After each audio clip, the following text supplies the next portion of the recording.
It is a great day for speculative stocks. What's going on, guys? It's Ricky with TechBit Solutions. Hope that you guys are all having an amazing Thursday, and I have to hand it to them. Speculative stocks are doing incredibly well. I'm not even talking about MSTR. I'm talking about the real speculative stocks. I want to show you guys a position update. I opened up a short in today's live trading session with my LPP team. Friendly reminder, I trade live every single morning. If you ever want to tune on in, second link in the description down below. But the trade's not going exactly according to plan. At one point, I was actually up over $3,000. Did a terrible job. Instead of taking profits, I added more to it due to a specific setup I saw on Bitcoin. Bitcoin found support, began to recover. When Bitcoin recovers, MSTR recovers as well. Down $600 on the day. And again, it's not that it's a big loss. That's a very small loss in comparison to what it is that my position size is. It's just more of like a silly mistake that I should have simply respected oversold levels, but I didn't. On the 30-minute time frame, MSTR is showing signs of consistent higher highs and higher lows. I still think BTC on the 30-minute time frame looks like an overbought reversal, and if BTC begins to sell off, MSTR will. But again, that doesn't mean that it has to continue to happen. The big movers is definitely not BTC, and it's definitely not the NASDAQ market. If you actually look at the NASDAQ market, you might be like, Ricky, what are you talking about? Like, markets are pretty flat today. There's really not much going on. I agree with like big tech, right? But if you look at the speculative stocks today, they're moving, right? We have Oklo, as you can see here, it's up 11.6%. No break of pattern, no break of structure, showing signs of higher highs and higher lows. Quite impressive, right?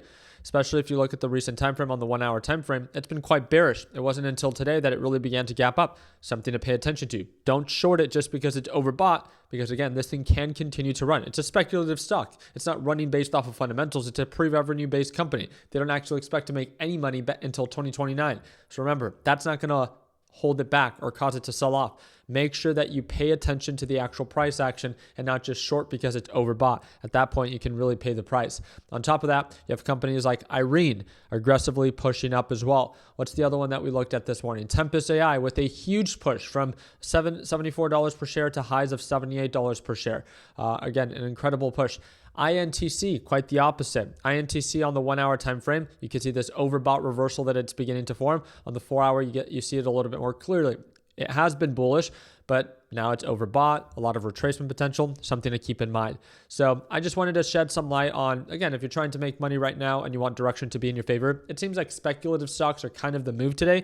In my opinion, they're already kind of overbought, but nonetheless, something to pay attention to. When you see markets consolidating and nothing really meeting your criteria, again, that might be big tech, right? Big tech and nvidia was kind of lagging behind, but then it really, picked up its pace and is now pushing up to highs of 183. Also, we got news on Meta. Meta, a lot of consolidation, a huge gap up during the pre-market session, then correction, and now just a lot of consolidation. Not really choosing a side just yet. What exactly was announced? I thought we had it here. It looks like we don't. Meta is going to be cutting back. The news is on its metaverse. Plans a 30% cut on its metaverse. And because of that, it's news that markets were expecting or hoping for already. So because of that, Meta pushed up and hopefully reducing its expense or reducing its cost and possibly increasing its overall revenue for up and coming quarters. If you guys remember, just a few weeks ago, Meta was trading at lows of $580 per share. People were panicking. We talked about buying the dip. Meta has now recovered. It's not here to say that Meta has to make a full recovery because markets are still uncertain, but it's nice to see a good little uptick. I think this is from lows of 580 to current highs to 15% recovery. So actually quite impressive for a very short period of time. The big focus that I have, and again, this is just my opinion, please do not copy me. My trades are not your trades. I'm not here like the other people that you follow on Twitter that try to encourage you that you need to do the same thing that I do. I like to share my ideas, and I've been wrong before, and I'm okay with that, right? MSTR, I think it's a terrible company.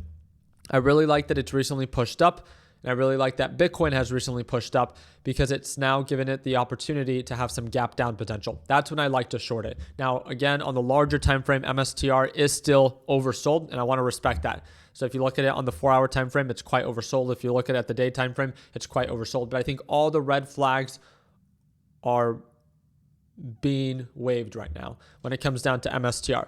I think that Bitcoin, there's a lot of uncertainty. It's a speculative asset, and speculative assets are normally the ones that sell off the most during uncertain times. It's just my 2 cents. And if Bitcoin begins to sell off, we all know that MSTR is likely to crash as well. Just a few minutes ago, I was in the red. Now we're slightly in the green. I do plan to add more to my short position. My position is relatively pretty light right now. I think I have about about $150,000 shorting MSTR.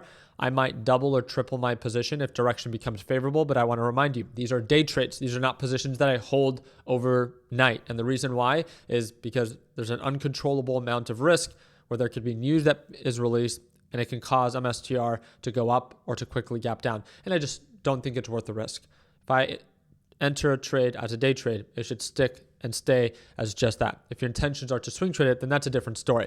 The last thing that I want to share with you is the series of different reports. I mean, I can't imagine anyone actually supporting this. It says it's in a stunning display of corruption. Donald Trump Jr.'s company received $600 million from Donald Trump Sr. Donald Trump Jr. backed startup scores $600 million U.S. federal government deal. I just don't understand how everyone gets really upset, including myself, for insider trading and for a conflict of interest when you're a politician and all that comes with. Your family should not be allowed to, in my opinion, invest in anything but the major indexes like the NASDAQ, S&P 500, and Dow Jones.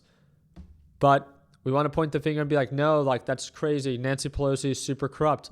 But then a lot of people just overlook and pretend like there's nothing going on here. It's just, I think, super hypocritical. If you're going to hold one side accountable, you have to hold both sides accountable. It just doesn't make sense, right? On top of that, MSTR, Michael Saylor's Bitcoin buying has collapsed through 2025, signaling they're bracing for a bear market. You guys let me know what you think. Since 2025 has started, you could see that their purchase of Bitcoin has aggressively slowed down. It started off very big and then began to slow down. Why is that? Again, is it because they see a retracement coming in the up and coming future? On top of that, U.S. employers made 71,000 new layoff announcements in November, officially bringing 2025's total to 1.17 million layoffs. This is now the first year with over 1.1 million job cuts since the pandemic lockdown in 2020. American consumers are in trouble. And you are telling me that you think that by the Fed choosing to cut rates, that is going to fix the job crisis. Let's be for real. There's an 84% probability, according to the Fed Rate Monitor tool, that in 6 days, which is December 10th, that the Federal Reserve is expected to cut rates. Again, I want to remind you, at least Jerome Powell at the last meeting said that he has no intention of cutting rates if there's not appropriate data to support it. So we'll see what the Fed actually ends up doing. But yes, I do agree. There's a bunch of different Fed Rate Monitor tools that are all signaling another 25 basis point rate cut. The only reason that I'm uncertain about this is that because we all know that by cutting rates, it makes inflation rise, as cutting rates is inflationary, and inflation has already been rising, and that's also a mandate for the Federal Reserve. So we'll see how they react, and in 6 days, we'll get a better understanding of what they decide to do. Again, my job is to keep you guys up to date, and if you like the way that I break things down, all I ask you to do is to drop a thumbs up and subscribe if you feel like we earned it. If you want to watch me trade live as soon as tomorrow, second link in the description down below, and I'll see you at Market Open for our live session. Like always, let's make sure that we end the year on a green note. Take care, team, and happy Thursday.